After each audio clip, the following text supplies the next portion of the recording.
Kembali di Sindo Sore pemirsa, beberapa hari terakhir cuaca Jakarta terasa tak menentu. Setelah panas terik, tiba-tiba langit berubah gelap dan hujan pun mengguyur. Cuaca di ibu kota beberapa waktu terakhir terasa galau. Pagi hari cerah, namun siang hingga malam berubah jadi berawan dan diguyur hujan. Meski BMKG memprediksi cuaca Jakarta diawali cerah, namun pagi hari tadi warga dikejutkan dengan hujan yang sempat mengguyur. Selanjutnya menurut BMKG memasuki siang awan kembali mulai menebal dan sejumlah wilayah berpotensi diguyur hujan ringan.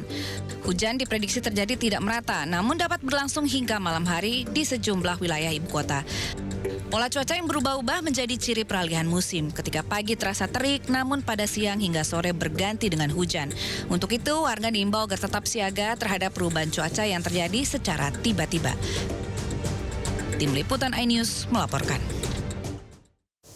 Kita beralih ke informasi lain pemirsa, Presiden Prabowo Subianto sempat berbincang hingga tertawa bersama dengan aktivis Rocky Gerung di Istana Negara Jakarta Senin sore kemarin. Rocky Gerung disebut disiden atau orang yang tidak mau menurut pemerintah. Aktivis Rocky Gerung bertemu dengan Presiden Prabowo Subianto di Istana Negara usai pelantikan Menteri, Kepala Badan hingga Kepala Staf Presiden Senin kemarin. Rocky Gerung bahkan bersalaman hingga tertawa bersama. Keduanya terlihat akrab, namun Presiden Prabowo sempat mengungkapkan Rocky Gerung sebagai disiden. Dan Rocky Gerung mengakui apa yang disampaikan Presiden. Bapak Prabowo ya saya selamat tadi. Jangan lupa. Perlu kan yang saya diskusi. Ya, Pak Rocky, terima kasih hadir. Dan ternyata Pak Rocky masih disiden. Tapi Anda lihat wajahnya, dia bercanda. Aktivis Rocky Gerung datang ke istana mendampingi kawannya yang dilantik sebagai Menteri Lingkungan Hidup, Jumhur Hidayat. Dari Jakarta, Tim Liputan iNews melaporkan. Wanita perempuan berusia 51 tahun hilang selama 3 hari di hutan Palopo, Sulawesi Selatan. Beruntung korban bisa ditemukan tim SAR namun dalam kondisi lemas dan harus ditandu.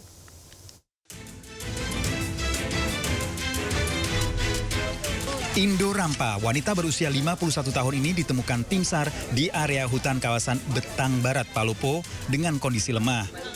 Indo Rampa dibawa dengan tandu karena tidak memungkinkan berjalan kaki.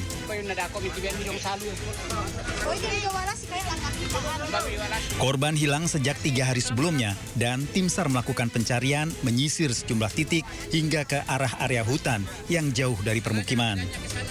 Saat proses pencarian, lokasi ini telah disisir namun baru ditemukan setelah masuk hari ketiga. Korban meninggalkan rumah akibat lupa jalan pulang. Dari Kota Palopo, Sulawesi Selatan, Nasruddin Rubak iNews melaporkan. Seorang anggota polisi mendatangi rumah wali kota Palopo, Sulawesi Selatan sambil membawa parang. Pelaku memanjat pagar dan sempat berteriak sebelum kabur. Apa sih itu? Seorang pria dengan membawa senjata tajam mendatangi kediaman wali kota Palopo. Pelaku memeriksa pagar dan memanjat sambil berteriak. Pelaku ternyata anggota polisi aktif yang bertugas di Mapolres Palopo. Pelaku telah diamankan di Propam Polres Palopo. Pelaku diketahui sehat dan dalam pemeriksaan polisi. Dari Kota Palopo, Sulawesi Selatan, Nasruddin Rubak iNews melaporkan. Seminggu menghilang dari rumah, seorang bocah berusia 13 tahun menjadi korban pencabulan sesama jenis di Lumajang, Jawa Timur. Pelaku telah melakukan aksi bejatnya sebanyak 9 kali. Polisi menggerebek sebuah rumah di Jogotrunan, Lumajang yang diduga digunakan predator anak. Saat diperiksa polisi menemukan salah seorang korban berusia 13 tahun, warga Tanggul Jember yang dilaporkan hilang dari rumah selama 1 minggu. Polisi pun membawa pelaku berusia 19 tahun ke Polres Lumajang untuk menjalani pemeriksaan. Sementara korban dibawa ke Rumah Sakit Bayangkara untuk dilakukan visum.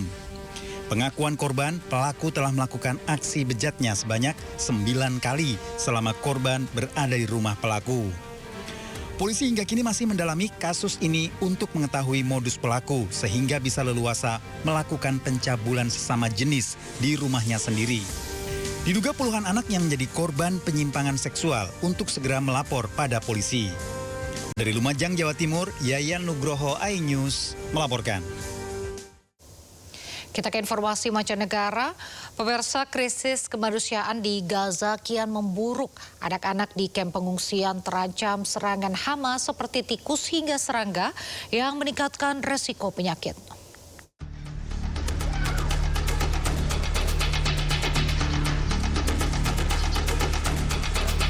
Inilah kondisi di kamp pengungsian di kota Gaza, Palestina. Lokasi pengungsian yang kotor membuat tikus berkeliaran di antara tumpukan sampah dan air limbah.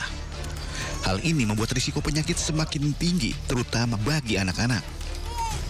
Kondisi tenda yang rapuh, banjir, serta cuaca yang dingin membuat pengungsi kesulitan mendapatkan perlindungan yang layak. Salah satu pengungsi mengatakan, sebelumnya tikus hanya ada dalam jumlah yang sedikit. Karena makanan langka, kini jumlahnya meningkat pesat. انتشار القوارض هذه كانت موجودة لكن بقت خفيفة. ليش؟ لعدم الغذاء للجردان هذه. لما زاد الأكل للجردان هذه كترت وكبرت في نفس الوقت، ووقتها التفقيس تاعها ولدتها فانتشرت بصورة غير شكل، فالجردان صاروا بدالهم هم صغار هالقد لوحدها هالقد، وتم تفقيس على هذا المزابل لأنه فيش أي نوع من السموم اللي تقتل هذه الجردان وتخلصنا منه. Menurut UNRWA, hampir 1,9 juta warga Palestina di jalur Gaza mengungsi sejak Oktober 2023 silam. Israel membebaskan 15 warga Gaza Palestina yang ditahan melalui penyeberangan Kerem Shalom Minggu siang. Kebebasan belasan warga ini disambut haru oleh keluarga. Warga dan keluarga bersorak gembira saat satu persatu tahanan warga Gaza keluar dari mobil palang merah. 15 warga Gaza ini akhirnya dibebaskan dari tahanan Israel. Keluarga pun memeluk 15 warga Gaza, meluapkan kerinduan mereka. Mereka kemudian dipindahkan ke Rumah Sakit Al-Aqsa untuk dirawat karena terluka akibat kekerasan dan kelaparan.